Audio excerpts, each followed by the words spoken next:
ఉమ్మడి కడప జిల్లా రాజంపేట నియోజకవర్గం రాజంపేట పట్టణం జనసేన పార్టీ కార్యాలయం ఎల్లటూరు భవనం నందు నేడు జరిగిన చిరంజీవి జన్మదినం 22 సందర్భంగా ముందుగా ఆయన స్ఫూర్తితో Janasena party Rajampet parliament in charge Ellaturu Srinivasaraju సూచన మేరకు జనసేన నాయకులు మాజీ జెడ్పీటీసీ ఎల్లటూరు శివరామరాజు మొక్కలు నాటే కార్యక్రమంలో పాల్గొన్నారు.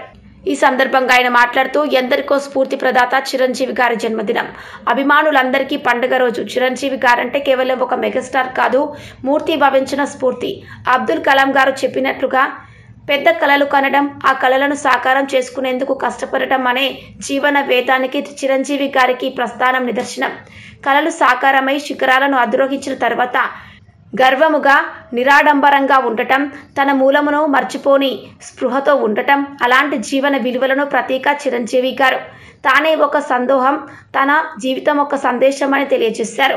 ఈ కార్యక్రమంలో మాజీ సర్పంచ్ సమ్మెట శివప్రసాద్, అల్లం సుబ్రహ్మణ్యం, పివిఆర్ కుమార్, యువ నాయకులు గుణకల చిన్న, బీజేపీ నాయకులు గుణవర్మ, పెడకాల సుధా, చల్లా సుధా, గాజుల కలయప్ప, మౌలా, నీలి రవీంద్ర, అమీర్ నర్సింగ తదితరులు పాల్గొన్నారు.